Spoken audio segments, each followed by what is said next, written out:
ഒരപ്പനും മകനും കൂടി കാട് കാണാൻ പോയി. മകൻ ആദ്യമായിട്ട് കാട് കാണാൻ പോകുന്നത്. കൂടെ ഒരു ഗൈഡ് ഉണ്ട്.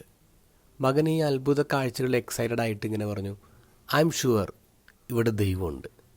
ഉടനെ ചിരിച്ചിട്ട് ഗൈഡ് പറഞ്ഞു, ഇവിടെ ദൈവം മാത്രമേ ഉള്ളൂ. കഴിഞ്ഞ ദിവസം ഒരു ഇൻ്റർവ്യൂ ഉണ്ട് സന്തോഷ് കുളങ്ങരയുടെ. അതിൽ ഹൈലൈറ്റ് ചെയ്യപ്പെട്ട സെൻറ്റൻസ് ഇതാണ്: ഈ ഭൂമിയിൽ ഒന്നും ചെയ്യാൻ പറ്റാത്ത ദൈവം സ്വർഗത്തിൽ എന്ത് വാഴക്ക ചെയ്യാനാണ്. ഞാനിത് കണ്ടപ്പോൾ അത്ഭുതപ്പെട്ടത്, ഇത്രയേറെ യാത്ര നടത്തിയ മനുഷ്യൻ, ലോകം കണ്ട മനുഷ്യൻ ദൈവത്തെ കണ്ടില്ലേ? ഇന്നത്തെ ഗോസ്പലിൽ നിക്കോദെമോസിനോട് ഈശോ പറയുന്നത്, ഭൂമിയിലെ കാര്യങ്ങൾ പറഞ്ഞിട്ട് നിങ്ങൾ വിശ്വസിക്കുന്നില്ല, അപ്പോൾ പിന്നെ സ്വർഗത്തിലെ കാര്യങ്ങൾ നിങ്ങളെങ്ങനെ വിശ്വസിക്കാനാ?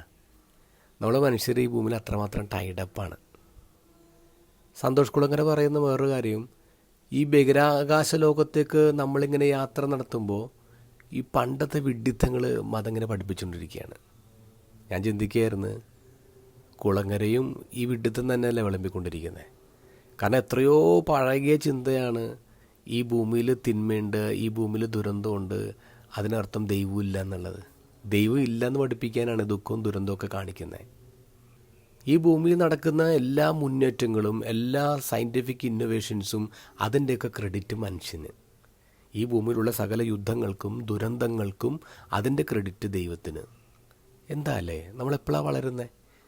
ഈ പുറത്തേക്ക് യാത്ര നടത്തുന്നത് വളരെ നല്ല കാര്യമാണ്, പക്ഷേ ഇടയ്ക്ക് ഉള്ളിലേക്കും യാത്ര ചെയ്യണം.